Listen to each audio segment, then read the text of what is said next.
Hi friends, welcome to మా అనంతపూర్ అమ్మమ్మ వంటలు. చూసారా అండి, ఈరోజు మన ఇంట్లో చింతొక్కు చట్నీ చేస్తున్నాము. దానికి కావాల్సిన ఇంగ్రీడియంట్స్ చూపిస్తున్నాను చూడండి. పచ్చిమిర్చి, తెల్లగడ్డలు, చింతొక్కు, కొత్తిమీర, వంకాయలు, టమాటాలు అండ్ శనగిత్తనాలు. చూసారా, ఇప్పుడు ఇవి ఎలా చేయాలో మనం చూద్దాం. ఫ్రెండ్స్, ఇప్పుడు ఇవి ఏం చేయాలంటే మనం అన్నీ వాష్ చేసుకొని ఒక గిన్నెలో ఇవన్నీ వేసుకొని ఉడికించుకోవాలండి. ఒక గ్లాసున్నర నీళ్ళు పోసుకొని ఉడికించుకోవాలి. ఇవి మెత్తగా ఉడికిన తర్వాత చూద్దాం. చింతొక్కు అండి, ఇది చింతొక్కు ఆంధ్ర ఫేమస్ అనమాట. ఇది చేసుకోవాలనే కాదు, దీన్ని ఒట్టి వేడి అన్నంలో కొద్దిగా వేసుకొని నెయ్యి వేసుకొని తిన్నా కూడా చాలా బాగుంటుంది. ఇది సీజనల్గా ఉంటుంది. మన చింతకాయలు చూసారా, ఈ చింతకాయలని బాగా ఎండిపోయిన తర్వాత చేసుకుంటారు. పచ్చివన్నీ చేసుకుంటారు. సో ఈ సీజనల్గా అది ఎన్ని ఇయర్స్ అయినా కూడా స్టాక్ ఉంటుంది.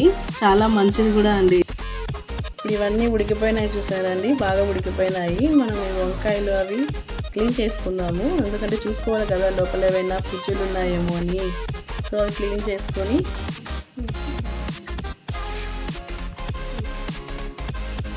ఒక చిన్న కప్కి మనము శనగిత్తనాలు తీసుకోవాలండి. శనగిత్తనాలు తీసుకొని మనం వేయించుకోవాలి. కొంచెం బాగా సిమ్లో అంటే మీడియం ఫ్లేవర్లో పెట్టుకొని వేయించుకుంటే బాగుంటుంది. సో హై ఫ్లేమ్లో పెట్టుకుంటే త్వరగా వేగిపోతాయి, అంత టేస్ట్ ఉండదు. శనగకాయలు బాగా వేగిపోయినాయండి, చూసారా, ఇట్లా వేయించుకోవాలి. పచ్చిమిరపకాయలు మేము వేయించుకున్న శనగిత్తనాలు వేసుకున్నామండి మిక్సీ జార్లో. తర్వాత ఉడికించిన ఈ మిర్చి వేసుకున్నాము. ఇప్పుడు తెల్లవాయలు వేసుకోవాలి అండ్ కొద్దిగా కొత్తిమీర వేసుకోవాలి.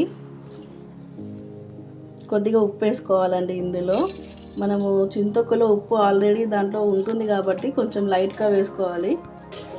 ముందుగా ఫస్ట్ ఇవి గ్రైండ్ చేసుకోవాలండి. ఇవి మనం ఇప్పుడు ఇది గ్రైండ్ చేసుకున్నాం కదండి, బాగా నున్నగా పేస్ట్ చేసుకోకూడదు.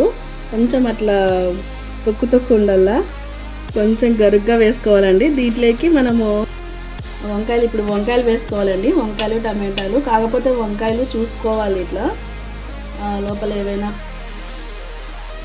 ఇప్పుడు టమాటాలు వేసుకున్న వంకాయలు వేసుకున్నామండి. దాని తర్వాత చింతొక్కు కూడా వేసుకోవాలి. ఇప్పుడు ఇవి మూడు కలిపి మనం గ్రైండ్ చేసుకోవాలండి. ఎక్కువ పేస్ట్ లాగా చేసుకోకూడదు, కొంచెం గరుగ్గా చేసుకోండి. ఇప్పుడు చూడండి, గ్రైండ్ చేసిన తర్వాత ఎంత ఎల్లోయిష్గా వచ్చిందో. ఇప్పుడు దీన్ని మనము కాస్త పోపు పెట్టుకోవాలండి. ఇప్పుడు మనం పోపుకి రెడీ చేసుకుంటున్నామండి. తిరగవాతకి ఆయిల్ పెట్టుకున్న తర్వాత కొంచెం ఆవాలు వేసుకున్నాము, జీలకర్ర వేసుకున్నాము. ఇప్పుడు ఈ ఎర్రగడ్డ, ఒట్టిమిరపకాయలు, కరివేపాకు వేసుకోవాలండి. ఇందులో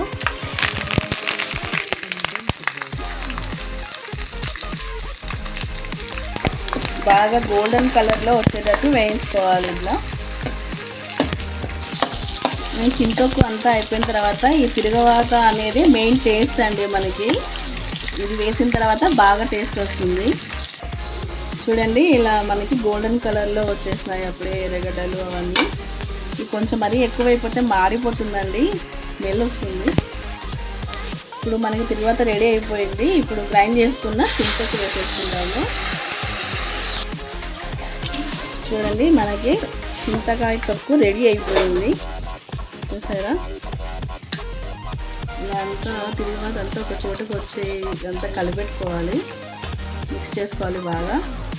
కొంచెం స్టవ్ లో ఫ్లేమ్లో పెట్టుకున్నాక జస్ట్ ఒక 2 minutes అలా అంతా ఆయిల్ అంతా బాగా మిక్స్ అయ్యే వరకు బాగా కలిపెట్టుకోవాలండి. లో ఫ్లేమ్లో పెట్టుకొని చేసుకోవాలి ప్రాసెస్ అంతా. చూసారా, మన చింతొక్కు చట్నీ రెడీ అయిపోయింది. గుమలాడే చింతొక్కు చట్నీ ఆంధ్ర స్టైల్. చూడండి, వేడి వేడి అన్నంలో